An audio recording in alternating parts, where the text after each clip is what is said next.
Hi hello ನಮಸ್ಕಾರ, welcome back my YouTube channel. So ನಾನಿವತ್ತು explain ಮಾಡ್ತಿರೋದು ಇನ್ಶೂರೆನ್ಸ್ನ ಬಗ್ಗೆ. ಸೊ ಇನ್ಶೂರೆನ್ಸ್ ಅಂದರೆ ಏನು ಗೊತ್ತಿದೆಯಾ ನಿಮಗೆ? ಸೊ ಆಲ್ಮೋಸ್ಟ್ ನಿಮಗೆ ಜನರಲ್ ಟರ್ಮ್ಸಲ್ಲಿ ಇನ್ಶೂರೆನ್ಸ್ ಅಂದರೆ ಗೊತ್ತಿರ್ಬೋದು.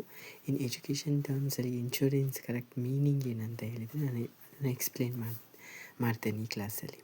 ಓಕೆ, ಸೊ ಇನ್ಶೂರೆನ್ಸ್ ಅಂತ ಹೇಳಿದರೆ is A contract between the two parties, ಅಂದರೆ ಇನ್ಶೂರರ್ ಆ್ಯಂಡ್ ಇನ್ಶೂರ್ಡ್ ಪರ್ಸನ್. ಸೊ ಇವರಿಬ್ಬರ ನಡುವೆ ಆಗುವಂಥ ಕಾಂಟ್ರ್ಯಾಕ್ಟಿಗೆ ಇನ್ಶೂರೆನ್ಸ್ ಅಂತ ಹೇಳ್ತೇವೆ. ಆ್ಯಂಡ್ ಇದು ಫಿನಾನ್ಷಿಯಲ್ ಪ್ರೊಟೆಕ್ಷನ್, ಅಂದರೆ ಫಿನಾನ್ಷಿಯಲ್ ಪ್ರೊಟೆಕ್ಷನ್ ಕೊಡ್ತಾರೆ ನಮಗೆ.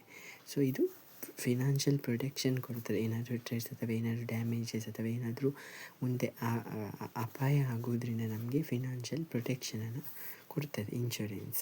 ಈಗ ಫಾರ್ ಎಕ್ಸಾಂಪಲ್ ಹೋಮ್ ಇನ್ಶೂರೆನ್ಸ್, ಈಗ ಮನೆಗೇನಾದರೂ ಆದರೆ ಸೊ ನಮಗೆ ಪ್ರೊಟೆಕ್ಷನ್ ಕೊಡುವಂಥದ್ದು. ಅಥವಾ ಲೈಫ್ ಇನ್ಶೂರೆನ್ಸ್, ಏನಾದರೂ ನಾವು ತೀರಿ ಹೋದಾಗ ನಮ್ಮ ಫ್ಯಾಮಿಲಿಗೆ ಬೆನಿಫಿಟನ್ನು ಕೊಡ್ತದೆ.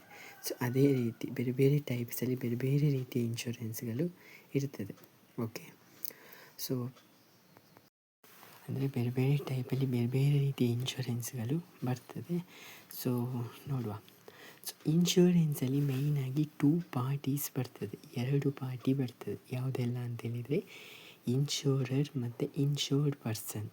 ಓಕೆ, ಇನ್ಶೂರರ್ ಅಂದರೆ ಇನ್ಶೂರೆನ್ಸ್ ಕಂಪನಿ ಆರ್ ಎಂಟಿಟಿಯನ್ನು ನಾವು ಇನ್ಶೂರರ್ ಅಂತ ಕರಿತೇವೆ.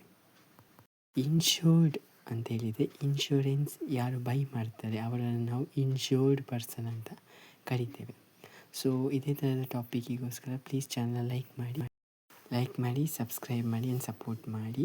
ಸೊ ನೆಕ್ಸ್ಟ್ ಕ್ಲಾಸಲ್ಲಿ ನಾನು ನಿಮಗೆ ಟೈಪ್ಸ್ ಆಫ್ ಇನ್ಶೂರೆನ್ಸ್ನ ಬಗ್ಗೆ ಕಲಿಸಿಕೊಡ್ತೇನೆ. Okay, thank you so much.